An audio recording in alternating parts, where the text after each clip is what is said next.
જય જિનેન્દ્ર ભાઈઓ અને બહેનો, આજે હું તમારી સમક્ષ લાવી છું પ્રવચન પદ જીનદત્ત શેઠની વાર્તા. આ ભરતક્ષેત્રમાં વસનપુર નગરમાં સંકિતધારી પુણ્યાત્મા જીનદાસ વ્યવહારી વસતો હતો. તેને શીલ સંપન્ન પતિવ્રતા જીનદાસી નામે પ્રિયા હતી. તેને રૂપવાન, વિનયી, વિવેકી, યુવાન જીનદત્ત નામે પુત્ર હતો. તેને ચંદ્રાતપ નામના વિદ્યાધરના સ્વામી સાથે મૈત્રી હતી. વિદ્યાધરે જીનદત્તને બહુરૂપિણી નામની વિદ્યા આપી હતી. બંને મિત્રો એક દિવસ ઉદ્યાનમાં ક્રીડા કરતા હતા. ત્યાં એક પુરુષ ચંપાનગરી ધનાવહ શ્રેષ્ઠીની રૂપ અને ગુણમાં સર્વોત્તમ એવી હરિપ્રભા નામની કન્યાનું ચિત્રપટ લઈને આવ્યો. સાક્ષાત રતિ અને સરસ્વતી સમાન કન્યાનું તે ચિત્રપટ જીનદત્તે 1 લાખ દ્રવ્યના મૂલ્યવાળો મણિરત્ન જડિત કંદોરો આપી ખરીદી લીધો. ચિત્રથી મોહિત થયેલો તે ખાવું પીવું સર્વ ભૂલીને તે ચિત્રમાં જ ખોવાયેલો રહેવા લાગ્યો.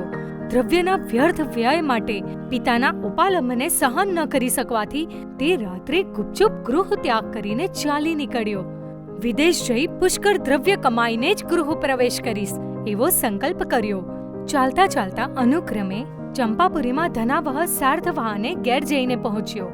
સાર્થવાહે રાત્રિએ સ્વપ્નમાં કલ્પવૃક્ષ જોયું. તે ઉપરથી નવા અતિથિનો અત્યંત હર્ષપૂર્વક આદર સત્કાર કર્યો. પોતાના ગુણોથી તે સર્વને પ્રિય થઈ પડ્યા. પોતાના ગુણોથી સાર્થવાહન ચિત્તને આકર્ષી તેને જીન ધર્મનો અનુરાગી બનાવ્યો. તેના ગુણ ગુણ જાણીને સાર્થવાહ તેની સાથે પોતાની હરિપ્રભા કન્યા પરણાવી. દાયજામાં અઢળક લક્ષ્મી, નોકર ચાકર, રથ પાલખી, અમૂલ્ય એકાવલી હાર આપી વિદાય કર્યા. રસ્તામાં ચારણ મુનિ મળ્યા. વિનયપૂર્વક વંદના કરી દેશના સાંભળી. અહો ભવ્યજનો, અનાદિ અને દુઃખથી ભરપૂર એવા સંસાર સાગરમાં ડૂબતા પ્રાણીને ધર્મ સિવાય કોઈ પણ આલંબન નથી. ધર્મથી જ સુખ, વૈભવ અને અનંત સુખરૂપ મોક્ષ પ્રાપ્ત થાય છે. તે ધર્મ શ્રી જિનેશ્વરે પ્રરૂપ્યો છે. તીર્થંકર પદની પ્રાપ્તિના હેતરૂપ અરિહંતાદિ 20 સ્થાનકનું આરાધન કરવા યોગ્ય છે. તેમાં પણ ત્રીજા પદમાં શ્રી સંઘની ભક્તિ ભાવપૂર્વક કરવી એ અતિ ઉત્તમ છે. જેને તીર્થંકરો પણ દેશના સમયે નમો તિથસ્ય કહીને નમસ્કારે છે. પૂર્વે વિશાખ શ્રેષ્ઠીની સંઘની ભક્તિથી કોઈ સમકીતી દેવે પ્રસન્ન થઈ તેને ચિંતામણી રત્ન આપ્યું. તે વડે શ્રી સંઘની અતિ ગૌરવપૂર્વક ભક્તિ કરતા તેણે તીર્થંકર પદ પ્રાપ્ત કર્યું હતું. માટે હે સૌભાગી, તમે પણ શ્રી સંઘની ભક્તિ ઉલ્લાસપૂર્વક કરો. શ્રી સંઘની ભક્તિનું મહાત્મ્ય શ્રવણ કરી જીનદત્તે તૃતીય પદના આરાધનનો નિયમ લીધો. પોતાના નગરમાં આવ્યો. ત્યાં તેની અત્યંત વૃદ્ધિ જોઈને સ્વજનો હર્ષ પામ્યા. ત્યાર પછી નિરંતર હર્ષપૂર્વક તપસ્વી, ગ્લાન, વૃદ્ધ વગેરે સુપાત્રોને પ્રાસુક વસ્ત્ર, પાત્ર, આહાર અને ઔષધ આપવા લાગ્યો. સસરા તરફથી મળેલો બહુમૂલ્ય હાર રાજાને ભેટ કર્યો. નરેન્દ્રએ પ્રસન્ન થઈને તેને નગર શેઠની પદવી આપી.